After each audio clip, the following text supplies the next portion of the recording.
On est aujourd'hui le mardi 13 décembre, on est le 17 qui se lève et on reprend notre cours de connaissance de soi et du monde. Et le cours est pour la santé de Simcha Bat Kamera ainsi que de Yaakov Ben Zina. En tous les cas, un petit rappel de ce fameux chapitre 39 dans le Likutei Amarim que nous avons commencé. Et on avait donc mis en évidence avec beaucoup de surprise le fait que, bien que c'est quelque chose que l'on est censé savoir, mais pas forcément que l'on est censé comprendre, le fait que dans toute la littérature prophétique, à chaque fois que les prophètes parlent des anges, ils les décrivent comme étant des animaux. Alors, on ne va pas bien sûr recommencer le cours de la semaine dernière où j'ai, je pense, très simplement, en même temps que très profondément expliqué qu'est-ce que peut signifier le fait que l'on voit des formes animales en haut. Mais en tous les cas, on avait conclu le cours en disant que le message que nos maîtres veulent nous transmettre, d'abord que les prophètes veulent nous transmettre, c'est que finalement, il n'y a que deux types de créatures vivantes, et vivantes dans l'ensemble de la création. Pas seulement sur Terre, mais même dans ce qu'on appelle les mondes plus élevés, les mondes supérieurs. Il y a les créatures appelées animales, même s'il s'agit d'anges, et la créature humaine. La différence fondamentale, il y en a plusieurs, entre la créature animale et la créature appelée humaine ou homme, dans le sens, ou plutôt je vais dire Adam, dans le sens de la Torah. La différence, la première est que la créature animale, on la trouve partout dans la création, y compris dans des mondes spirituels, c'est-à-dire au-delà de notre monde matériel, physique, celui que l'on voit. La créature animale se trouve partout, alors que la créature Adam ne se trouve que dans notre monde. Ce qui est étonnant, puisque les mondes supérieurs étant en principe, comme le nom l'indique, d'ailleurs c'est une traduction du français, Olamot Elyonim, les mondes supérieurs étant censés être des mondes plus élevés que le nôtre, comment se fait-il que la créature animale appelée là-haut des anges se retrouve donc partout et en bas et en haut, alors que la créature Adam ne se retrouve que dans notre monde, alors que notre monde lui-même est appelé Olam Atarton, le monde d'en bas. On peut traduire aussi, c'est pas complètement faux, le monde inférieur. Donc comment, si Adam est une créature plus élevée que la créature animale, comment se fait-il que Adam, on ne le trouve que en bas, alors que la créature animale, on la trouve partout? C'était donc l'un des points forts du cours de la semaine dernière. On a commencé à expliquer, et c'est à partir de cette explication qu'on enchaîne le cours d'aujourd'hui, que la différence fondamentale entre la définition de l'animal, d'après bien sûr les prophètes et les grands maîtres de la Torah, et la créature Adam, c'est qu'il y a deux types de vie sur Terre, deux manières de vivre. Vivre parce qu'on se sent investi d'un projet, d'une mission qui est mon projet, ma mission que je réalise, c'est un type de vie. Et il y a un autre type de vie sur Terre qui est la majorité écrasante des vies, c'est que je ne sais pas quelle est ma mission, je ne sais pas quel est mon projet, mais je vis pour autre chose que moi-même. Ça veut dire que la définition de ma vie, ça ne va pas être une définition que je vais dévoiler, puiser au plus profond de ma propre existence, mais je vais définir ma vie par rapport à d'autres choses qui ne sont pas moi. Et j'avais donné quelques exemples très simples, mais qui sont porteurs d'un message qui dépasse la simplicité de l'exemple. Par exemple, une épouse qui ne vit que pour son mari et ses enfants. Un homme qui ne vit que pour sa famille.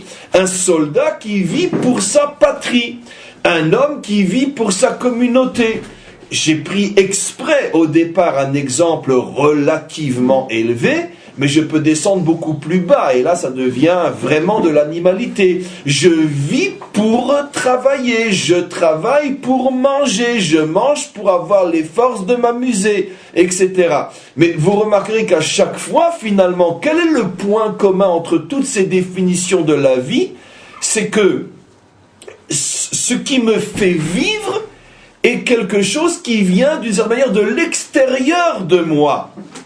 Je suis marié, j'ai une femme et des enfants, je vis pour eux. Je suis marié, j'ai un mari, et des enfants, je vis pour eux. Je suis un homme, j'ai faim, j'ai des besoins et je dois les combler, je travaille et je gagne de l'argent pour eux. Ce qui veut dire qu'à chaque fois dans toutes ces définitions de la vie, ma vie n'est que tout simplement une asservitude à quelque chose qui vient de l'extérieur de moi. Du plus bas, je travaille pour manger, donc je vis pour travailler et pour manger, à quelque chose qui est plus haut, qui est plus noble, je vis pour mon épouse et mes enfants, quelque chose qui est encore plus noble, je vis pour ma patrie, pour tout ce que vous voulez, mais ça reste toujours, je vis pour quelque chose qui n'est pas moi. Ce n'est pas moi. Quelle est la définition, aussi choquant que cela puisse être, de ce genre de vie? C'est ce que nos maîtres appellent, et les prophètes aussi, la vie animale. Et c'est la raison pour laquelle les prophètes ont eu le culot, mais inimaginable, d'oser parler des anges comme des animaux, d'oser décrire les anges les plus élevés jusqu'à ceux qui sont porteurs du trône divin, sont des métaphores, peu importe, mais on s'en fout, on va directement au message. Comme ceux qui sont à la droite du trône divin ou ceux qui sont à la gauche, pour les uns des lions et pour les autres des taureaux, on a quand même suffisamment mis en évidence la semaine dernière ce qui était choquant dans cette manière effrontée de voir ceux qui portent le trône céleste. Et on a répondu, parce que les prophètes veulent nous faire comprendre que dans la mesure où les anges, aussi grands soient-ils et aussi nobles soit leur fonction, ils ne font qu'être au service d'eux, et ils n'ont rien pour eux-mêmes, ils n'expriment rien à eux, ils n'ont été créés que pour être des machines au service d'eux. Ça s'appelle, dans le langage des prophètes, des animaux. Maintenant, il y a de grands animaux, de petits animaux. Il y a le lion, roi de la jungle, et il y a le serpent, ou qu'on appelle ça, peu importe. Un lézard, peu importe, qui est une créature vile, en tous les cas à nos yeux, mais quoi qu'il en soit, et le serpent et le lion s'appellent des animaux. Parce que le lion n'a pas été créé pour lui-même, la nature n'a pas été créée pour elle-même, rien dans ce monde n'a été créé pour lui-même, tout n'a été créé que pour qui? Que pour Adam. S'il en existe un, et le premier qu'il trouve, il a décroché le grelot.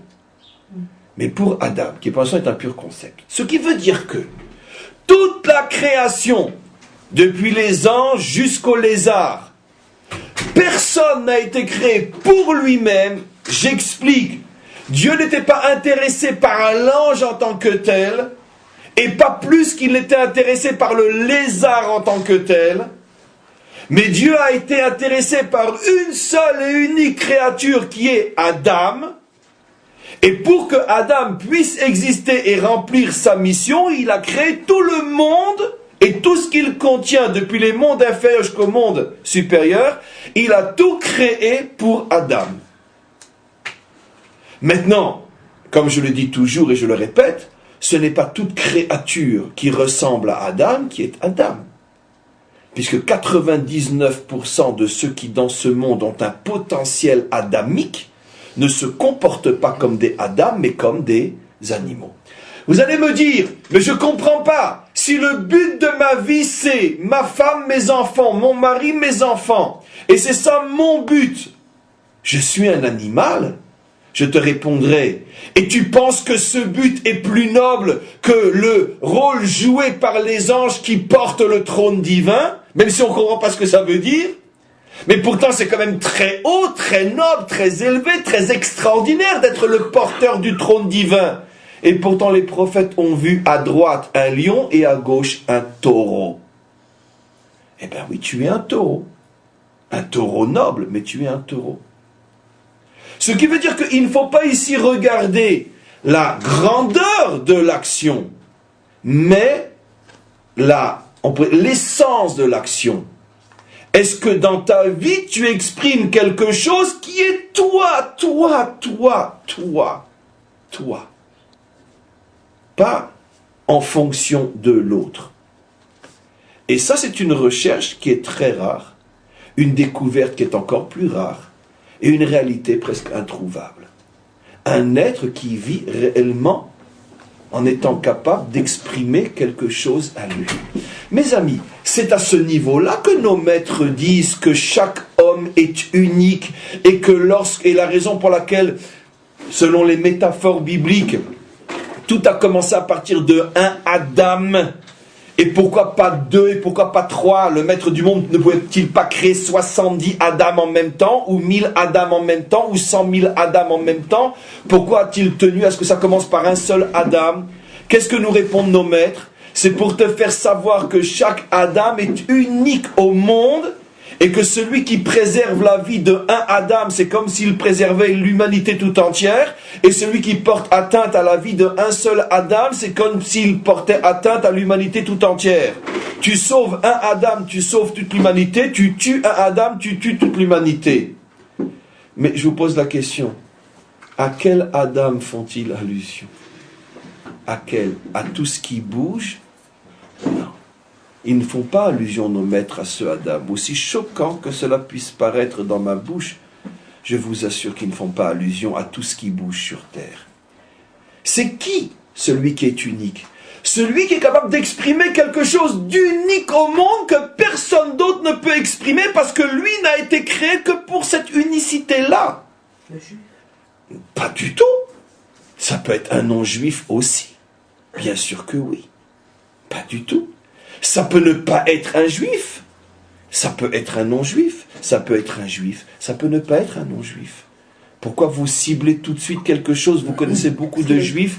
Vous connaissez beaucoup de juifs sur lesquels, quand vous les voyez, vous dites, celui-là exprime quelque chose que personne au monde n'exprime. Et si lui disparaît, quelque chose d'essentiel pour l'humanité disparaît, vous avez bien sûr raison, mais dans la potentialité.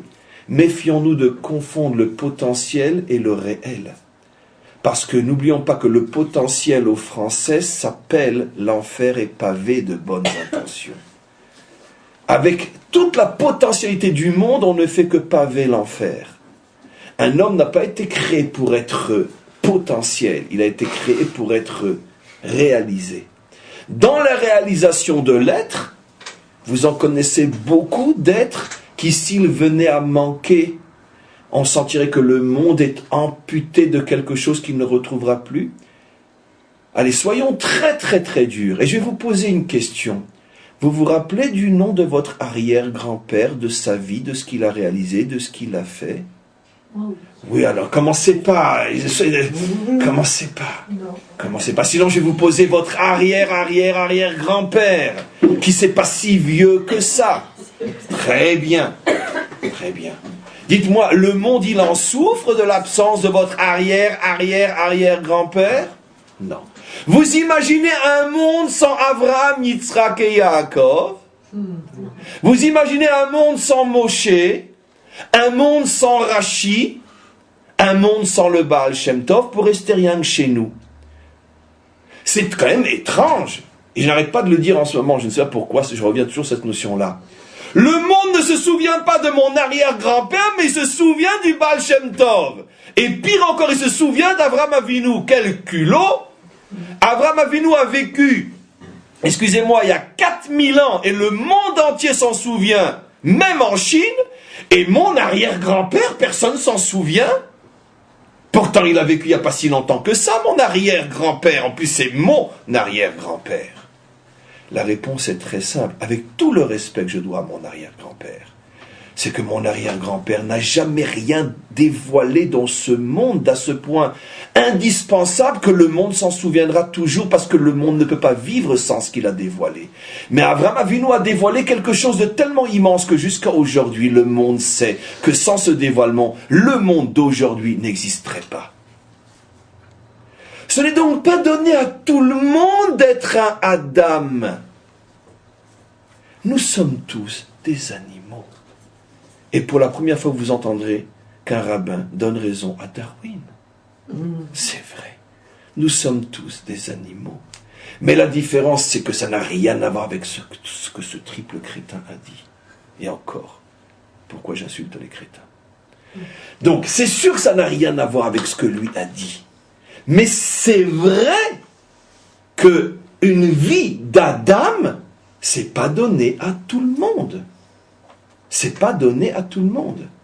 C'est pour ça que dans la mesure où les anges n'ont pas été créés pour eux-mêmes, ne dévoilent rien qui soit véritablement quelque chose d'eux-mêmes, et ne sont là que pour être au service d'eux, ils continuent à s'appeler des animaux.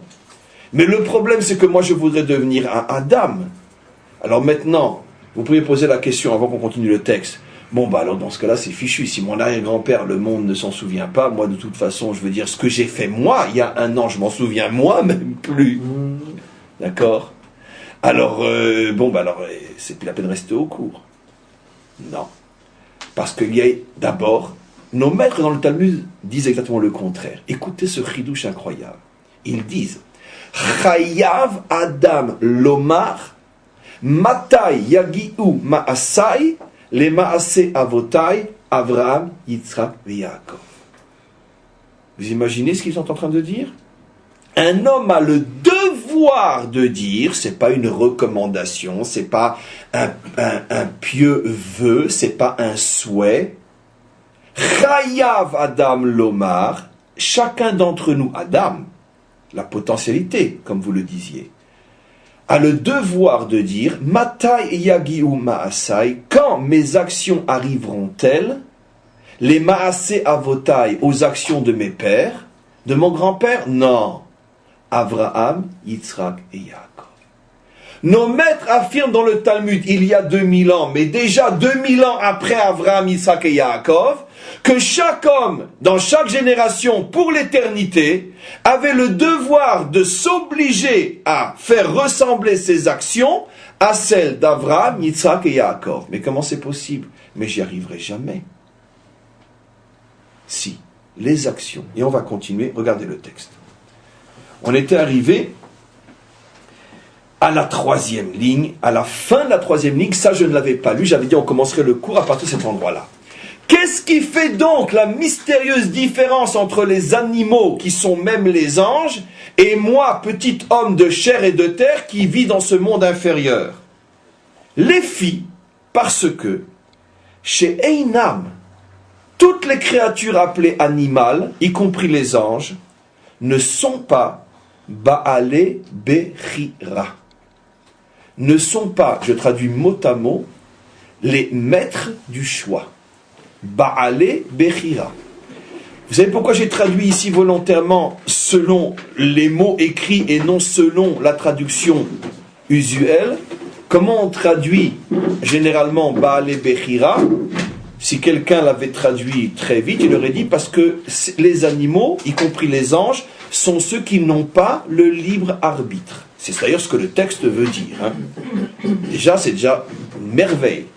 La définition, d'après le Baal HaTanya, de la différence entre un homme, un Adam, et un animal. Un animal n'a pas le libre arbitre. Les anges n'ont pas le libre arbitre. Adam a le libre arbitre. Mais pourquoi je me suis refusé à traduire selon la traduction connue? Parce que tout simplement, elle est terriblement imparfaite, parce qu'elle passe à côté de l'essentiel. La vraie traduction. Baal Bechira. Allez, faisons marcher notre connaissance de l'hébreu. Qu'est-ce que signifie Baal? Maître de, propriétaire de. Mais je m'attendais quand même à une meilleure traduction. C'est juste Baal Habayit, propriétaire d'une maison. Mais qu'est-ce que veut dire à l'origine le mot Baal? Les idoles. Comment? Les idoles. C'est intéressant, les idoles sont appelées Baal aussi. Mais pourquoi vous passez tous à côté de ce qui s'impose? Baal. L'époux, le mari. L'époux, le mari, Baali. Baali. Mon mari, mon époux. Très bien. Bechira. Que signifie Bechira? Le choix, non. Parce que comment se dit choisir en hébreu? Livror. Livror. Livror. Bête de resh. Livror. Quelle est la différence entre livror avec un het et livror avec un resh? Shabbat, il est interdit d'être borer ou borer? Shabbat, il est interdit d'être borer. Faisons un cours de langue, vous allez voir les merveilles qui se cachent derrière. Trier, ça veut dire que j'ai un mélange devant moi, je cherche quelque chose de précis, je pousse ce que je ne veux pas pour faire apparaître ce que je veux et je le sors de l'ensemble qui était mélangé. J'ai fait une berira. Ce qui est interdit Shabbat, ça fait partie des 39 travaux. Mais ce n'est pas une berira avec un het. C'est quoi l'ivchor alors? L'ivchor, c'est quoi? C'est choisir. Je viens de dire que c'est borer. Quelle est la différence en hébreu entre une berira et un borer? Alors, je vais vous expliquer la différence. La différence, elle est fondamentale. Fondamentale. Comment? Il n'y a pas le libre arbitre dans les deux. Oui, c'est le libre arbitre, mais le libre est un mot français, on ne sait pas ce que ça veut dire. Ouais. Le problème, c'est que comme nous sommes habitués à comprendre la Torah en français, nous ne comprendrons jamais la Torah, mais le français. Qu'est-ce que signifie le libre arbitre? Ça veut dire quoi? Alors, la Torah s'exprime, elle parle de Baal Bechira. La liberté, c'est la Bechira. Alors, quelle est la différence, j'ai demandé exprès, entre livror et livror? Il y a une notion d'élection. Alors, peut-être une notion d'élection, on s'y approche. J'explique maintenant. Quand je suis borer, par exemple, j'ai devant moi l'exemple, on va prendre une salade. J'ai devant moi des morceaux de tomates, des morceaux de concombre, des morceaux de salade verte, des morceaux de piment, des morceaux de poivron, etc. D'accord? Et moi, je n'aime pas les piments ou j'aime les tomates. Donc, je n'aime pas les piments, je sors les piments de l'ensemble, je les cherche, donc je fais borer. Ou j'aime les tomates et je ne veux que les tomates, je les cherche pour les manger. Dans ces deux cas, j'ai fait un acte de berira, borer, c'est-à-dire j'ai fait un tri, j'ai choisi. Mais est-ce que cette tomate choisie m'intéresse particulièrement plus qu'une autre? Non. Est-ce que cette tomate choisie a un rôle, a une fonction différente, meilleure que les concombres que j'ai laissés dans le plat? Non. C'est tout à fait indifférencié. Il n'y a rien qui mette ce morceau de tomate en évidence plus qu'un autre morceau de tomate. Il n'y a rien qui met ce piment que j'ai sorti, qui le met en évidence plus que ce qui est resté dans le plat. Moi, je veux pas des piments, un point, c'est tout. C'est très technique. Mais l'ifror, c'est choisir quelque chose en le différenciant de tout le reste. L'ifror, c'est la différenciation, la mise en évidence de quelque chose. Ça passe aussi bien sûr par le choix, mais c'est la mise en évidence de quelque chose. Donnons un exemple simple. D'abord très très simple. Je choisis un métier. J'ai la possibilité de choisir médecin, avocat, comptable, peu importe. Je vais choisir ma carrière. Je peux choisir de deux manières. Je peux faire une berira ou je peux faire une bechira. Livreur, je choisis, bon allez, je vais faire avocat. Pourquoi? Parce que c'est ce qui me semble qui va rapporter le plus. C'est ce qui, admettons, par rapport à d'autres choix, demande le moins d'années d'études. Et puis de toute façon, mon père était avocat, pourquoi pas moi, ça restera cette famille.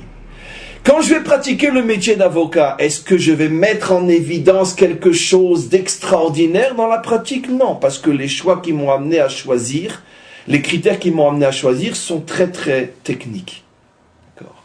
Mais si par exemple je suis un homme qui depuis ma tendre enfance est épris de justice, un homme qui a un projet sur terre de dévoiler une nouvelle dimension de la justice, parce que je sens que ma société est injuste, et que je vais choisir une voie qui va me permettre de mettre en évidence quelque chose qui n'était pas mis en évidence avant moi, j'ai pas fait une berira, j'ai fait une bechira. Vous voyez que des fois on ne connaît même pas l'hébreu. Une bechira, c'est la mise en évidence de quelque chose d'unique, de spécifique. C'est ça la bechira. Borer, c'est technique. J'ai choisi. D'accord? Bocher, c'est fondamental. On pourrait dire, de manière plus simple, qu'une berira, c'est un choix, on pourrait dire, chitzoni, extérieur. Une Bechira est un choix profond intérieur. Voilà la différence. C'est ça qu'on dit le Bechirat Libo. C'est pour ça que, par exemple, absolument, très juste, même en hébreu moderne, l'élu de mon cœur en français, Voilà. vous aviez raison quand vous parlez d'élection, l'élu de mon cœur en hébreu, Bechirat Libo. C'est très très juste votre raison, parce que pourquoi on ne dirait pas Berirat Libo? Le choix de mon cœur. J'ai choisi cette personne. J'en ai rencontré plusieurs, finalement c'est elle que j'ai choisie. Pourquoi ne parle-t-on pas de Berira? Pourquoi parle-t-on de Bechira? Parce que j'ai pas choisi un morceau de tomate à l'intérieur d'une salade.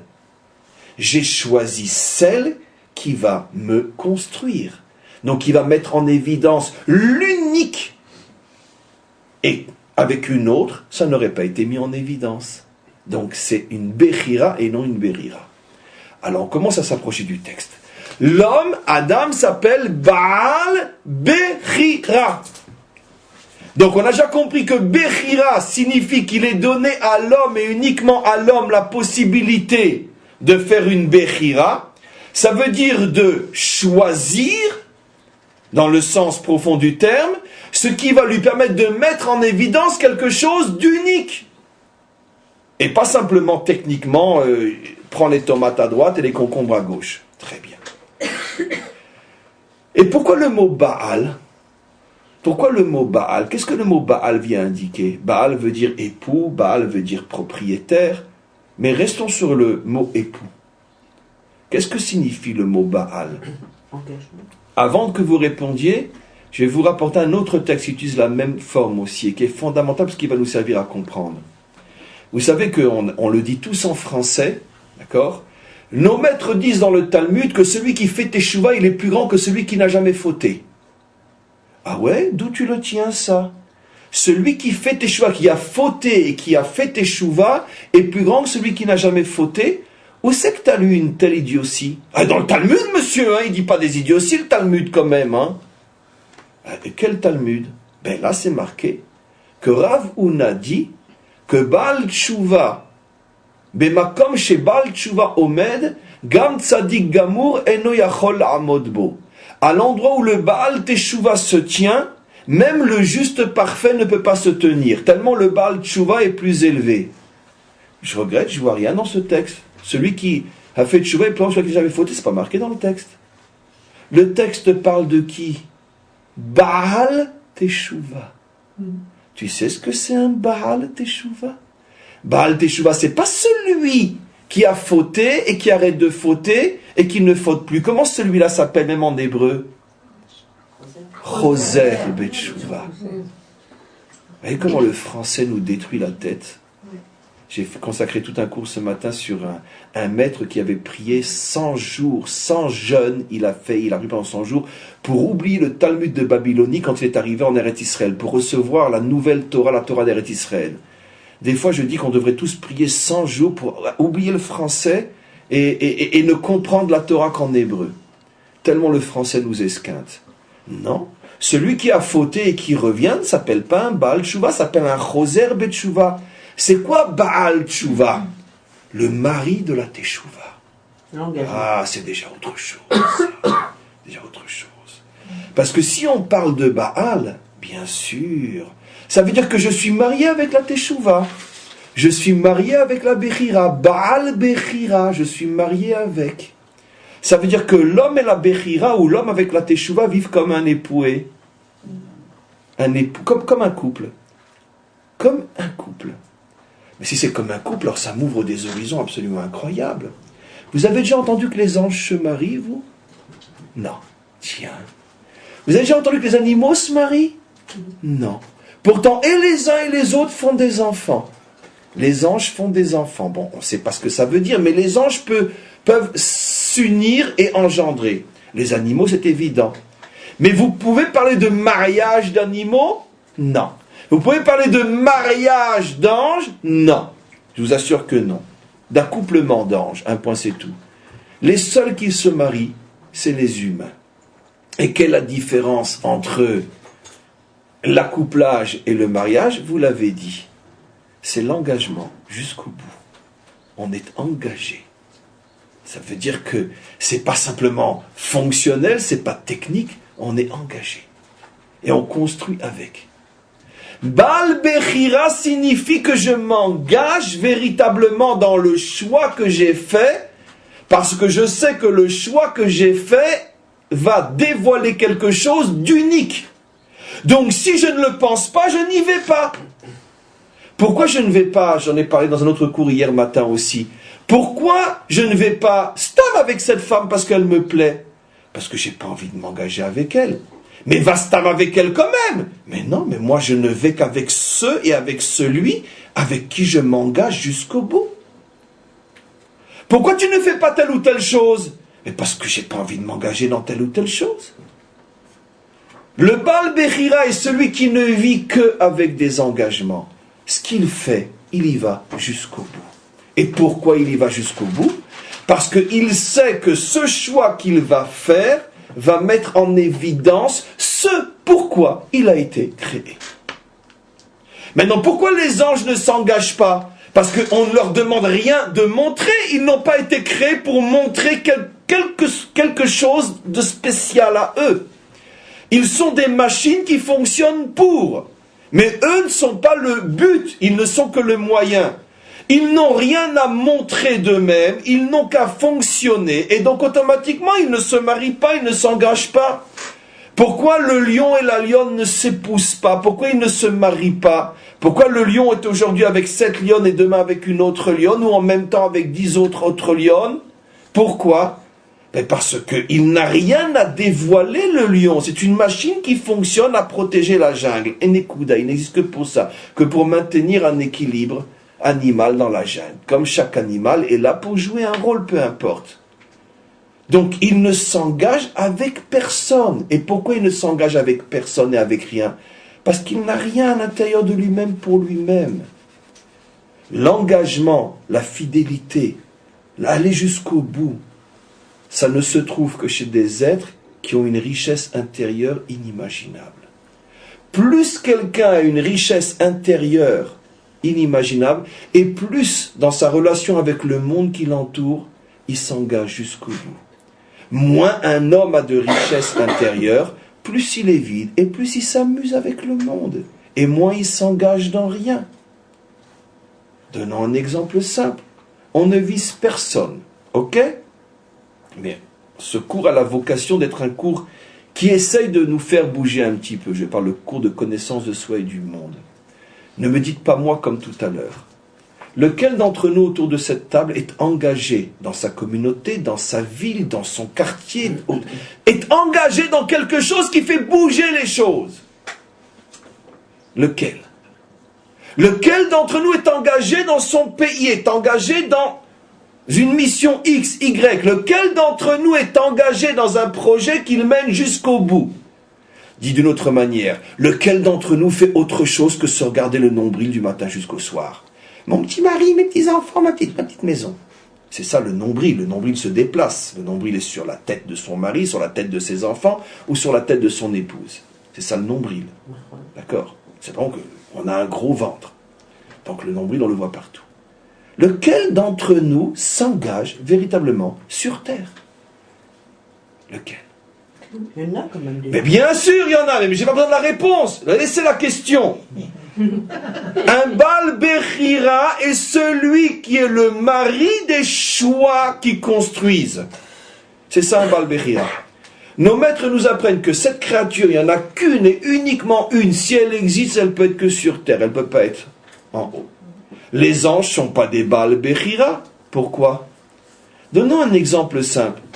Qui est-ce qui fait autant de bien comme de mal? Mais regardons que le bien. Qu'est-ce qui fait aujourd'hui autant de bien comme machine qu'un ordinateur? Et il fait un bien extraordinaire. On peut s'enrichir, apprendre, tout ce que vous voulez. D'accord? L'ordinateur est un Baal Bechira. Il fonctionne ce pourquoi on l'a créé. Lui est une machine au service d'eux, mais lui en tant que tel n'a rien à dévoiler, parce qu'il n'a pas été créé pour lui, il a été créé pour un autre but. Donc c'est une machine, c'est un animal. L'homme a été créé pour lui-même. Quand Hachem a créé Adam, il lui a dit, regarde, toi, Je te crée parce que toi tu m'intéresses, toi. Dévoile quelque chose. Et comment je vais dévoiler ce quelque chose? Je vais créer un monde autour de toi qui va te donner la possibilité de te présenter un champ d'action, un champ d'engagement inimaginable. Et je demande à chacun d'entre vous de trouver quel est son choix d'action qui va devenir pour chacun d'entre nous l'épouse avec laquelle je suis marié et engagé.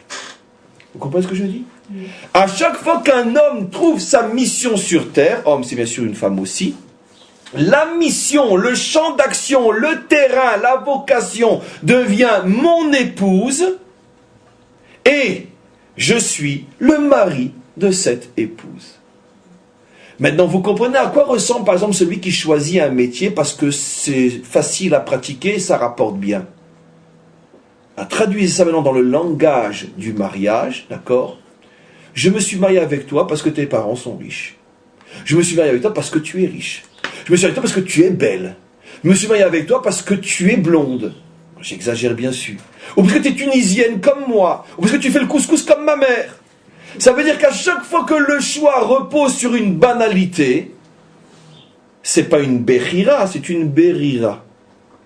Maintenant, la bechira se construit et c'est infini la construction de la bechira. Parce qu'à chaque fois, dans le terrain de sa mission, on doit dévoiler et encore, et encore, et encore, et encore, et encore, et encore. Donc, c'est pas facile d'être un Baal Bechira. Maintenant, revenons sur la Teshuvah. C'est quoi un Baal Teshuvah? La différence entre un Baal Teshuvah et un Choser Betshuvah. C'est quoi un Baal Teshuvah? Eh bien, celui qui décide de devenir l'époux de la Teshuvah. Ça veut dire que j'ai fait de la Teshuvah mon épouse. J'ai fait de la Teshuvah ma vocation. Et ça veut dire quoi concrètement? C'est-à-dire que si moi, par exemple, j'ai plus trop ce sur quoi faire Teshuvah, eh ben, je vais vouer ma vie à faire Teshuvah aux autres. La Teshuvah est mon projet. Je suis Baal Teshuvah. Mais celui qui a fauté et qui cesse de fauter et qui se range et qui après devient un juif pratiquant parmi des millions d'autres, il n'est pas Baal Teshuvah, il est Choser Betshuvah. Ça veut dire qu'il n'a pas fait de la Teshuvah son épouse, il n'a pas fait de la Teshuvah son projet. Il ne s'est pas engagé dans ce projet. Il n'est pas Baal Teshuvah. Donc effectivement, nos maîtres ont raison. Celui qui décide de vouer sa vie à la Teshuvah est plus grand que celui qui n'a jamais fauté mais qui ne vit que pour lui-même ou pour ses élèves. Mais celui qui fait de la Teshuvah son projet et qu'à partir du moment où lui-même a fauté et qu'il a compris comment qu'on s'en sort et qu'il veut que cette expérience devienne un modèle pour aider des milliers d'autres, il devient Baal Teshuvah, il est plus grand que celui qui n'a jamais fauté. Vous savez que nos maîtres disent, en ce qui concerne le roi David, que c'est la raison profonde pour laquelle la providence, je ne rentre pas trop dans les détails, mais la providence a amené presque à imposer à David la faute avec Bathsheba, parce que Hachem savait que quand David s'en sortirait, il transformerait sa propre expérience comme modèle universel de la réparation de la faute. Et c'est pour ça que Hachem l'a amené à cette faute, parce que Hachem savait que David n'est pas un égoïste, et que son expérience personnelle deviendrait un modèle pour l'humanité tout entière. Il a transformé sa vie individuelle en modèle pour les autres. Il est devenu Baal. Et ce que veut dire aussi le mot Baal? Béal, être au-dessus d'eux. Et d'où on voit que David a transformé sa vie en modèle pour l'humanité tout entière? Qu'est-ce qu'il nous a donné? Les psaumes. J'espère que vous comprenez ce que vous dites quand vous lisez les psaumes. Qu'est-ce que c'est les psaumes? Mais c'est une louange éternelle à quoi? À la réparation. Au tout est toujours possible. Au désespoir n'existe pas. C'est quoi les psaumes? C'est un cri d'espoir inimaginable qui prouve à l'humanité tout entière que rien n'est jamais perdu. Mais d'où David le sait? Parce qu'il a expérimenté dans sa propre vie. À ce moment-là, il aurait pu rester un animal. J'ai réparé. Et ça y est, on tourne la page. Il est à ce moment-là devenu un Adam. Il a transformé son expérience individuelle en modèle pour l'humanité tout entière. C'est David, il est Baal. Il est devenu, disent nos maîtres, le modèle du Baal Teshuvah. Dans le Talmud, quand on parle du Baal Teshuvah, on fait allusion à David. Nous sommes des Chosrim Betshuvah, mais pas des Baal Teshuvah. Maintenant, regardez. Revenons maintenant à ce que nous disent nos maîtres sur Abraham, Isaac et Jacob. Et regardez comme c'est beau. Je vous l'ai déjà démontré une fois, et à chaque fois j'en ai presque les larmes aux yeux, je blague, tellement c'est puissant. Regardez la vie d'Abraham. Vous allez maintenant comprendre pourquoi Abraham aujourd'hui, dans le monde entier, on se souvient de lui, et pas de notre arrière-arrière-grand-père. Regardez Abraham. Abraham est un homme qui engage toute sa vie sur une promesse dont il ne récoltera lui-même jamais le fruit. Vous avez compris ce que c'est la vie d'Abraham? Abraham, dès le départ, Hachem lui joue franc jeu, carte sur table. Toi, tu n'auras rien. Tu es prêt à t'engager à traverser une vie d'épreuves et de difficultés pour une promesse dont le début de la réalisation ne sera que dans 400 ans. Et finalement, la vraie réalisation dans 4000 ans, un peuple sur la terre d'Israël. Et nos maîtres nous disent, avec toutes les promesses que Hachem lui a faites, quand lui a voulu enterrer sa femme, il a dû pour un morceau de terrain payer 400 €. La Torah dit, over la socher, un argent qui était énorme pour l'époque. Tu me promets la terre, et pour ma propre épouse, je dois acheter. J'ai même pas un lopin de terre où l'enterrer. Nos maîtres disent, ça c'est Abraham. Comment un homme peut vivre toute sa vie dans un projet qui ne le concerne pas directement? Comment c'est possible? Parce qu'il n'a pas vécu pour lui. Il a vécu pour être un modèle. Et c'est ce que la Torah lui dit. Ça signifie quoi être un modèle? Venivrechu becha kol mishpechot ha'adama. Tu serviras de modèle à toutes les familles de la terre. Qu'est-ce que nous dit Rashi? Quand un homme voudra bénir son fils, il lui dira, puisses-tu être comme Abraham. Pourquoi devient-il le modèle? Est-ce qu'on comprend ce que ça veut dire qu'il devient le modèle? Ça veut dire que Abraham, le premier pilier d'Israël, le premier père d'Israël, nous enseigne et enseigne à tous ses enfants, dans toutes les générations, ce qu'est une vie d'homme. Une vie d'homme est une vie qui n'est pas tournée vers soi, mais tournée vers les autres. Ça veut dire, pas dans le sens de pitié et générosité, mais est-ce que ta vie peut devenir un modèle, un exemple? Est-ce que tu peux vivre de manière à ce que l'existence te dépasse? Eh bien, regardez le Mida Kenegen Mida. Abraham a accepté de vivre une vie dans laquelle lui ne serait jamais le premier bénéficiaire. Et qu'est-ce qu'il a reçu comme récompense? Que sa vie est connue par tous les hommes et toutes les femmes depuis des millénaires et pour l'éternité. Ça veut dire qu'il est éternel. Et tous ceux qu'on a déjà oubliés, c'est qui? C'est ceux qui n'ont vécu que pour eux-mêmes. Même si ce pour eux-mêmes était noble. Ma femme, mes enfants, mon mari, mes petits-enfants, mes petits-enfants. Mais dans la mesure où ça s'est limité à toi et à ton petit monde, ça partira avec toi et ton petit monde. Il ne restera rien. Je termine juste cette phrase-là. Nos prophètes et nos maîtres nous disent la chose suivante.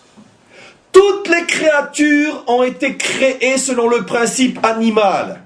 Elles n'existent pas pour elles-mêmes parce qu'on n'attend rien d'elles. Elles n'existent que pour remplir un rôle, une fonction. C'est mécanique, c'est technique. Ça ne dure que le temps de la fonction. La fonction est terminée, ils disparaissent, on s'en souvient pas. Comme une machine, elle ne marche pas aux oubliettes. Il n'y a qu'une seule et unique créature qui n'a pas été créée pour une fonction mais pour elle-même. Et on attend d'elle qu'elle dévoile quelque chose d'unique au monde parce que ce unique, c'est justement cette vie qui a été créée. Et si j'ai été créé, c'est que j'ai quelque chose d'unique à dévoiler. Ça s'appelle Adam. Maintenant, je termine la phrase en votre question. Et on comprend qu'effectivement, nos maîtres n'exagèrent pas quand ils disent que chacun a le devoir de se dire « Quand mes actions arriveront-elles à celles d'Abraham, Yitzhak et Yaakov ?» Qu'est-ce que cela signifie? Nos maîtres sont malins. Ils font attention à ce qu'ils disent. Ils ne disent pas qu'on nous oblige à être comme eux, mais à ce que nos actions soient comme eux. C'est-à-dire, être comme eux, tu ne pourras pas l'être. Évidemment qu'on ne sera pas Abraham. Selon cette histoire bien connue d'un des grands maîtres de la Chassidut qui s'appelait Rabbi Zushia. Et Rabbi Zushia disait, quand je vais arriver là-haut, on ne va pas me demander pourquoi je n'ai pas été Abraham Avinu, on va me dire pourquoi je n'ai pas été Zushia. C'est-à-dire, Alvaï qu'on soit déjà nous-mêmes. C'est évident. Mais, Ma'asai, ke ma'ase avotai, mes actions doivent être du type action de mes pères. Et ça veut dire quoi? Ça veut dire, est-ce que tu as trouvé sur terre ta Bechira, ton choix qui va faire de toi l'unique modèle dans ta génération, l'unique modèle qui te survivra et qui sera encore un modèle après toi et après toi et après toi, après toi? On aurait préféré ne jamais lire ce texte, parce qu'à l'âge où on a aujourd'hui, on sait que beaucoup d'années sont déjà passées loin de cette explication. Et est-ce qu'il nous reste suffisamment encore d'années de vie pour pouvoir le vivre? Mais bien évidemment que chacun d'entre nous peut arriver à ce quelque chose qui va faire que ça c'était unique. Que quand après on parlera de nous, on dira, cette personne avait cette chose-là. Ça on n'a trouvé que chez elle. Et il ne faut pas être ni Abraham ni Sarah pour ça. Parce que eux, c'était quantitativement immense. Nous, ça sera quantitativement petit. Mais ce petit sera l'unique qui va faire qu'on va se souvenir de nous parce que c'est notre construction dans ce monde. C'est ça, être un Baal Bechira. Oui. Alors, ma question pour être un Baal, comme vous dites, je compare David Ameller à Abraham, ils n'étaient pas les mêmes Baal. Non, c'est pas la même mission du tout. Donc, Akadosh Baruch Hu, dans cette histoire, il a bien tendu une perche à l'un et tendu une autre perche à l'autre. C'est-à-dire que nous, on doit avoir un repère pour savoir à quel moment, tiens, c'est là qu'il faut que tu bouges, c'est là qu'il faut que ton action, elle soit... parce que tout le monde a envie de faire du bien et tout le monde en fait du bien. Seulement de là à se dire, voilà, c'est dans ce makom-là, c'est dans cette action-là qu'il faut que je prenne les références. Hein? Le problème, c'est que posons la question d'une autre manière. D'accord? Qu'est-ce qui fait que vous avez choisi tel mari plutôt qu'un autre? Qu'est-ce qui fait que vous avez choisi, ou plutôt que vous l'avez choisi et que vous êtes encore avec lui, je préfère dire, pour bien comprendre ma question. Et qu'est-ce qui fait que vous avez choisi de venir, puisque vous n'êtes pas né ici, de venir à Jérusalem et d'y être encore aujourd'hui? Qu'est-ce qui fait? Pourquoi? Oh, mais là, c'est un potentiel qui est en nous. Eh bien, très bien. Eh bien, c'est la même chose. Dans ce cas-là, c'est la même chose. C'est un potentiel qui est en nous. Il faut le... Maintenant, je vais aller beaucoup plus loin que ça.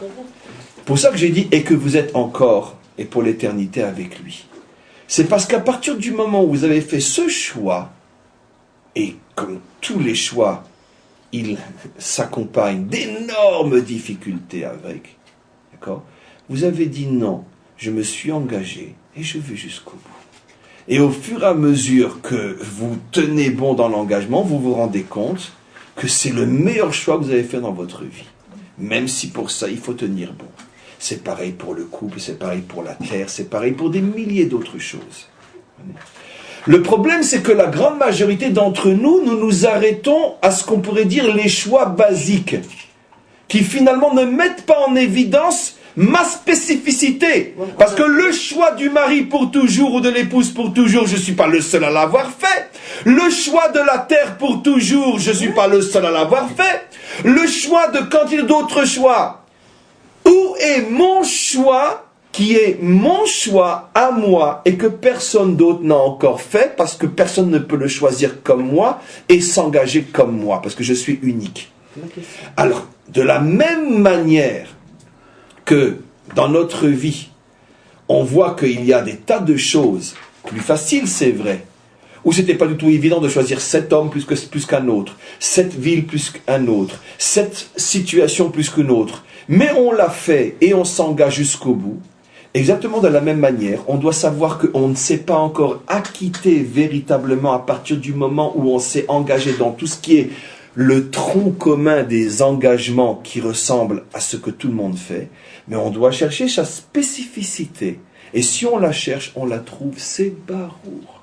C'est barour. Le problème, c'est que pour la majorité d'entre nous, on s'arrête lorsque le standard est réussi. Et on ne comprend pas que le standard, ça veut dire le mari, la femme, les enfants, la ville, la communauté, peu importe, on ne se rend compte que le standard n'est qu'une allusion à ce que l'on doit chercher par soi-même. Dans le standard, on est encore d'une certaine manière animal. Bien que non, parce que j'ai dit que, par exemple, un animal, lui, ne s'engage pas. Un animal ne s'engage pas. Un ange ne s'engage pas. Hachem l'appelle aujourd'hui pour faire telle mission et demain il lui donne une autre mission. Un ange ne va jamais jusqu'au bout d'une mission. Il n'est pas engagé, il n'est marié avec personne, un ange. Il n'y a que l'homme qui s'engage. C'est-à-dire qu'un homme qui se marie par exemple, ou un homme qui s'engage dans un endroit, il n'est déjà plus animal en ce sens qu'il est engagé. Mais si c'est un engagement qui ressemble à ce que tous les hommes font, ça reste encore malgré tout plus ou moins un engagement lié à l'animalité. Parce que ce n'est pas encore ma spécificité unique. Ou suis-je engagé dans quelque chose qui, je sens que ça n'a été fait que pour moi? Cette recherche n'est pas commune, je le dis franchement, cette recherche n'est pas courante. C'est pour ça que j'ai dit au début du cours, et j'avais dit la semaine dernière, que 99% des hommes et des femmes vivent avec une potentialité de Adam, mais ne sont pas encore véritablement des Adam. Oui. Parce qu'on n'est pas encore véritablement arrivé à cet résultat. On va lire encore une phrase ou deux, et regardez. Les fiches einam ba'ale bechira, parce que les anges, appelés des animaux, ne sont mariés avec aucun choix. Je traduis d'après le sens véritablement. Ça veut dire que les anges et toutes les créatures leur ressemblant ne s'engagent dans véritablement rien de spécifique à eux. Ve'yiratam ve'avatam itiv'it lahem. Et leur crainte et leur amour, le fait que les anges sont censés, apparemment c'est comme ça qu'on les représente comme de grands craignants et de grands amoureux de Dieu, puisqu'ils sont au service d'Hachem, c'est quelque chose de purement tivi, de purement matérialiste et physique et naturel. Là aussi, c'est extrêmement fort. Je ne sais pas si vous vous rendez compte ce qu'on est en train de lire. Que nos maîtres appellent le service divin des anges de la teva. C'est quoi de la teva? De la matérialité. Il n'y a rien de spirituel. Les anges ne sont pas des créatures spirituelles. Je ne sais pas si je m'acquitte d'arriver à vous faire sentir ce que j'essaye plus ou moins de comprendre ou de vous faire passer. Mais est-ce que vous vous rendez compte, ce qui est marqué dans ce texte-là, c'est que les anges servent Dieu d'une manière tivéite. Ce sont des matérialistes de la religion. Des matérialistes, ce sont des tiv'im. Pourquoi? Parce qu'ils ne sont pas des Baal Bechira. Je vais vous donner un exemple, et pour terminer le cours, en nous bouleversant un petit peu. Donnez-moi l'exemple de l'amour le plus tiv'i, ça ne me dérange pas même de dire animal, de l'amour le plus tiv'i qu'un homme est capable de manifester sur terre. L'amour le plus animal, le plus tiv'i qui puisse exister. Une mère avec son enfant. Ah, je suis content. Je suis content que vous avez eu le courage de le dire. Bien sûr, une mère avec son enfant. C'est l'amour le moins vrai ou le plus faux qui existe sur terre. Parce qu'il est tiv'i. Il est absolu, il est à l'extrême opposé de Baal Bechira, de l'expression d'un choix. C'est l'extrême opposé. Une mère avec ses enfants. Et pourtant c'est l'amour le plus beau, le plus pur et le plus fort. Comment vous comprenez cette contradiction? Vous avez tout compris. Mais c'est évident que personne ne peut servir Dieu comme les anges. Mais ça n'empêche que c'est purement tiv'i. Regardez la puissance de notre Torah, comment on ne se laisse pas avoir par le brillant. Mais très bien, c'est très beau, mais c'est d'air. Mais on s'en fout royalement de la manière dont les anges servent Dieu. Parce que c'est de l'animalité pure. Il n'y a rien dedans. C'est tiv'i. C'est sûr que c'est impressionnant à ne pouvoir même l'expliquer, l'amour d'une mère pour ses enfants. Mais d'un autre côté, c'est purement TV. C'est l'extrême opposé du choix. Ça m'est tout simplement imposé par la machine en moi qui est ma propre nature. J'y suis pour rien, c'est comme ça. J'y suis pour rien. Et même si c'est fort et si c'est pur. Quelle est, à votre avis, dans ce domaine-là, l'expression la plus pure, la plus authentique, la plus vraie de l'amour, dans le même domaine? Allez, j'en supplie, dites-le moi. Le père, il s'oublie. Non, c'est la même chose. C'est moins que la mère-fils, d'accord, c'est moins, mais c'est la même chose. Non. Prenez encore une femme. Dans un adoption. Ah, bravo. L'adoption. Mais c'est l'acte du choix. Adam par excellence. Il n'est pas de ma chair, il n'est pas de mes tripes. Ma machine ne fonctionne pas pour lui. Et je fais le choix de le prendre pour enfant et de l'aimer comme un fils. Mais c'est l'expression la plus forte de l'amour adamique. L'amour d'une mère pour son fils est l'expression la plus forte de l'amour animal. Et l'amour d'une mère ou d'un père, il n'y a pas de différence pour un enfant adopté, est l'expression la plus forte de l'amour adamique. Mais bien sûr, comment? Ça dépend ce que ça vient remplir.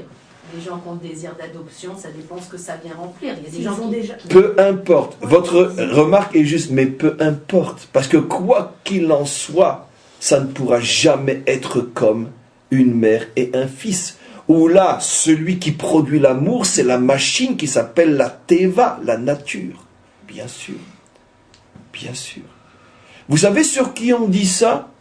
Vous savez que l'une des raisons profondes qui ont fait, et ça répond en même temps à votre question et en confirmant ce que je dis, vous savez ce que l'on dit sur Abraham, pourquoi Hachem l'a choisi?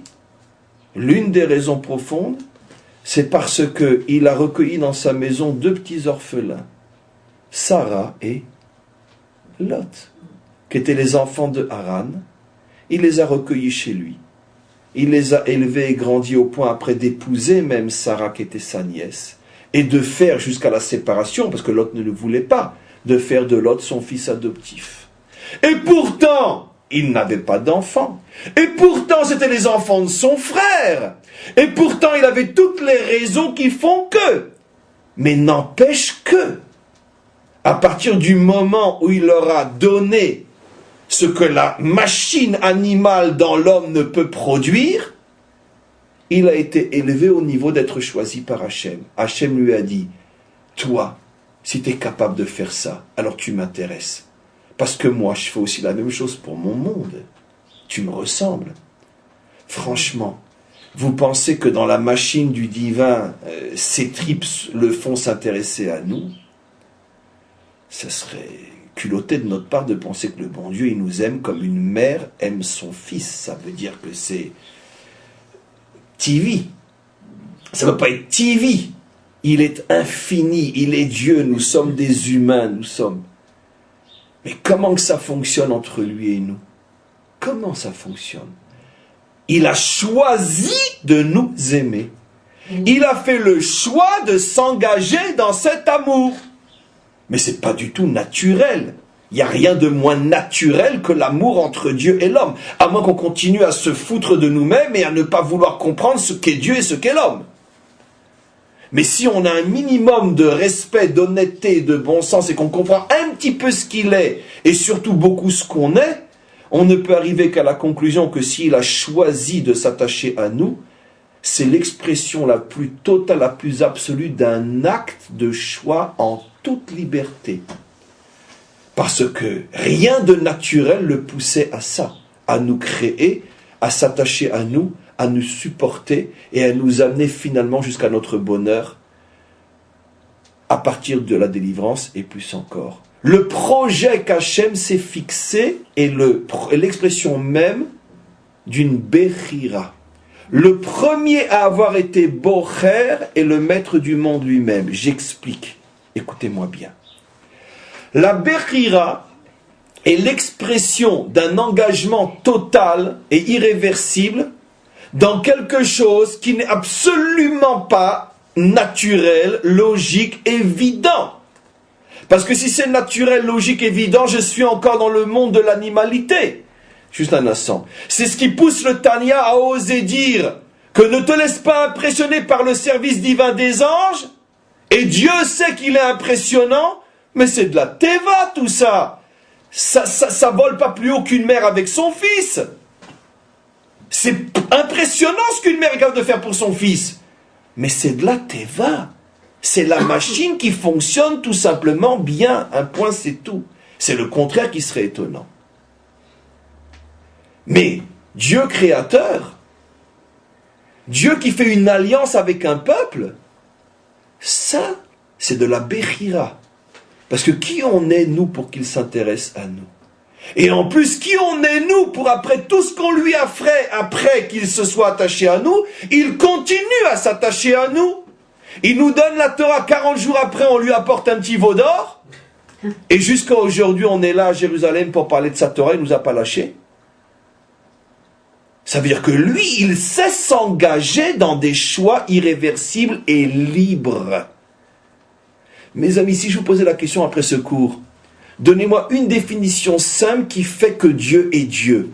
Quelle est la qualité qui fait que véritablement il est Dieu? Eh bien c'est ça. Pas qu'il est le plus grand, le plus gentil, le plus chacham. La capacité complètement incompréhensible de s'engager jusqu'au bout avec quelque chose que rien ne l'obligeait à vouloir comme associé. Rien. Parce que même le plus grand d'entre nous, y compris Moshe Rabbeinu, mais qu'est-ce qu'il est par rapport à Hachem? Qu'est-ce qu'il est? Donc c'est un choix libre, parce qu'il est Dieu et qu'il a choisi de faire l'acte de liberté par excellence. Je m'engage et je vais jusqu'au bout. Moi, je ne reviens pas en arrière. Cette force, Hachem ne l'a donnée qu'à une seule créature, l'homme, à personne d'autre. Il a dit qu'il a créé l'homme, il a dit, tu es comme moi, Tselem Elohim, tu es à mon image. Es-tu capable toi aussi de faire un choix libre, dans lequel tu vas t'engager jusqu'au bout, alors que ce choix n'est absolument pas le produit de la machine en toi, de l'animalité en toi? Est-ce que tu es capable de le faire? Si tu le fais, tu es comme moi. Sinon, tu fais partie du monde des animaux et des anges. J'en ai besoin aussi. Mais sache une chose, c'est pas pour eux que j'ai créé tout ça. Il y a encore des questions? Très bien, tant mieux. Oui. Mais alors, comment s'aider à rechercher cette spécificité en nous? Je pense que j'ai commencé, bien que vous imaginez, on a lu 3 lignes sur un chapitre qui est très long, et donc cette question-là va bien sûr être exposée.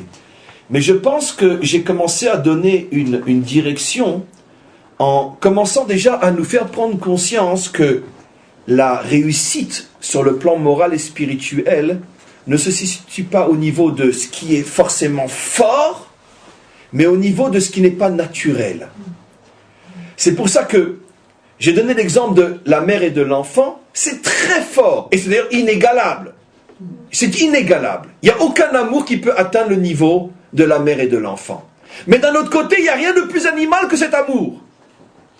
Donc, on voit que le monde est rempli de paradoxes dangereux, où l'homme a facilement la possibilité de se tromper et de confondre la vraie réussite avec la fausse. C'est pas parce que j'ai été une bonne épouse, une bonne mère que j'ai réussi ma vie. Pourquoi? Parce que je me suis tout simplement laissé faire par ma machine. Une épouse aime son mari et une mère aime ses enfants. Donc rechercher la dimension Adam en moi dans précisément des choses qui ne sont pas forcément naturelles et ce vers quoi je suis porté. On revient à ces fameux cours sur le changement de nature. De chercher la Nekuda, de chercher le point spécifique, là où je ne suis pas forcément porté à y arriver par ma nature. M'engager, faire quelque chose dans un domaine qui n'est pas forcément ce à quoi je rêve depuis que je suis petite fille ou petit garçon. Non. Chercher un projet dans quelque chose qui n'est pas, encore une fois, le miroir de ma nature. La direction est celle-là. Se forcer à faire. Naase venishma. On revient toujours à ces notions clés. On s'est forcé à recevoir la Torah pour la comprendre plus tard. Mais dans un premier temps, on s'est forcé à. C'est ce qu'on appelle Kabbalat Ol, prendre sur soi un joug. Le judaïsme, ou la Torah, je préfère ce mot-là, est l'expression même du refus absolu de comprendre avant de faire, aimer avant d'accepter. La Torah est la négation absolue de cette démarche. Qu'est-ce que ça veut dire? Si tu aimes, tu fais, et demain tu aimeras autre chose, tu feras autre chose, vous changez de quelle tonne? Ça veut dire quoi? Non. Tu prends sur toi, tu t'engages et tu vis avec jusqu'au bout. Parce que de toute façon, c'est cette vie et seulement cette vie qui va t'apporter le vrai bonheur, l'engagement. Et pas le contraire. On s'arrête là pour aujourd'hui parce que de toute façon le texte est encore très très long.